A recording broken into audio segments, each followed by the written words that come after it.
Hello guys, welcome back to the video, and today we are reacting to word stories, sooubway, in parentheses, by Theodd1sout. So I haven't reacted to any of the Theodd1sout videos before, so this is gonna be a toy ride. In 3, a 2, a 1, let's react. I think that everyone at some point in their life should work in a fast food or retail job. Not to improve their work ethic or anything, but so that everyone knows what it's like to have that kind of job. They wouldn't work in fast food their whole lives, maybe just like for 6 months, just so they get a feel for it. So with that, let's talk about the time when I worked in fast food. I used to work at a very small local sandwich shop. I don't know if any of you guys heard of it. It's called sooubway. Our spokesperson was in the news recently. I don't know if you guys look at the news. Did you hear he got beat up in jail? I kind of want to meet the person who beat up Jared more than Jared. Not in person. We wouldn't meet in person, obviously. But like, he would be behind bars, and I would just look at the guy who beat up my spokesperson. How many people get to say that they beat up a fast food icon who is also a pedophile? Only one, and it's that guy. Okay, but seriously guys, working at Subway was probably one of the most easiest jobs out there. I don't know why I'm about to complain about it to you guys. We got free cookies. And you know the comic with the Subways in Hell? I was actually working at Subway when they made that comic. I just think it adds sort of a little bit of value to it. You see, the owners, who are husband and wife, can you believe it, of the Subway I worked at owned 2 stores. One of the Subway stores was in a Walmart on an Indian reservation, because we have those in Arizona, and the other Subway was the Subway I worked at. And since the Walmart store was always busy, the owners would spend 99% of their time at that store. So I didn't really have a boss most of the time. On the off chance the owners did show up, they would just pick up some food and then they would make sure I was making sandwiches the right way. And every time I made a sandwich in front of them, they would always find something wrong with it, without fail. You put on too many olives. Do you know, according to the Subway formula, you're only supposed to put on 8 olives on a foot long? 8! One for every other bite. What? That's just ridiculous. Can you imagine someone just counting out 8 olives? Nobody does that. I usually worked the closing shift, and at the end of the night, we would turn the alarm and we have 60 seconds to get out of the store. But one time I had the opening shift, so I unlocked the door to get in with my key, and the alarm went beep, beep, meaning I had 60 seconds to turn it off. No big deal, right? I've turned the alarm on all the time when I was closing. So I go to the little control panel, and I type in the code, and nothing happens. The beeping is still there, and the clock is still ticking down. So I go, okay, I'm gonna press each button very carefully. I'm gonna make sure each button makes a beep when I press it. Beep, beep, beep. Nothing still happens. So I go, okay, I'm going to make sure to press each button very carefully. And I start thinking, did they change the passcode without telling me? Well, this is the only passcode I know, so we're just going to try it again. And I press each button very carefully. Beep, beep, beep. And it goes quiet.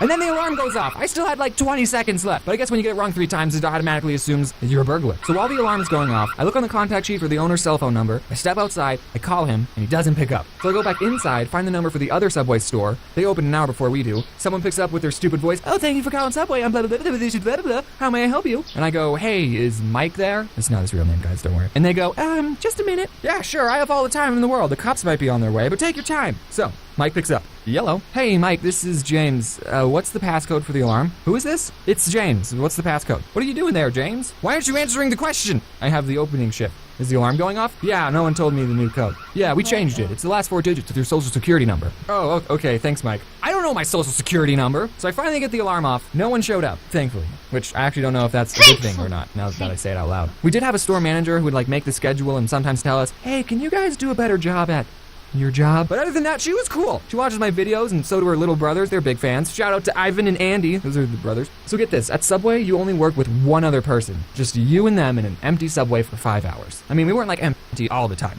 okay? And when you're not making sandwiches, you have other stuff to do, like stocking the chips, or we had stuff to do. But okay, we did watch a lot of Netflix and do homework, so I mean, that other person you worked with would make or break your entire shift. It wasn't the annoying customers. I kind of got used to annoying customers. So I worked with a lot of crappy people. And I also worked with a lot of people who I would probably never become friends with except in a work setting. You see, you gotta understand the type of people who got jobs at Subway.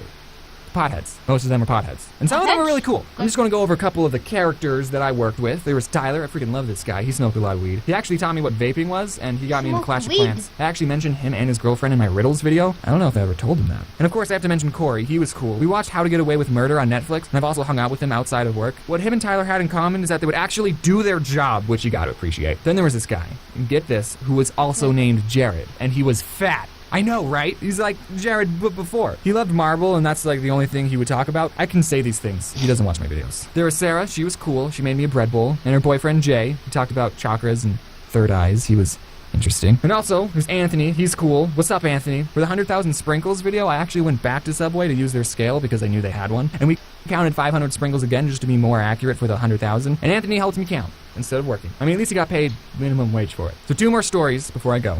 One time, Jared asked me to take out this pile of trash, and I was like, oh, okay, I'll just put this pile of trash in the dumpster. And as I was taking it out, I saw that there was a chip poster in the pile. And I thought, this is too cool to throw away. I'm gonna keep it. So I took it home with me, and then the next day when I went in, people were saying, oh, where's the chip poster? We can't find the chip poster. We haven't seen it anywhere. And I'm thinking, I have the poster. I decided not to tell anyone that I had the poster, and it's still hanging up in my room. Sorry, boss, if you're finding out about this now. Okay, and then the other story, I was working with a manager, and we were just making sandwiches like usual. And I noticed that when we toasted a sandwich, it would burn the paper a little on the edges. That probably shouldn't be happening. So then a customer asks for just bacon toasted. And the boss lady puts some bacon on paper and then puts it in the toaster. And we don't have a setting for just bacon. So then when she opens the toaster, there was a fire on the bacon. So then she starts to whack it with the little metal tray thing, but all she ended up doing was fanning the flames, making the fire bigger. Oh no! You got this, right? Then I went in the back and I got the fire extinguisher and I actually used it. I single-handedly saved that Subway.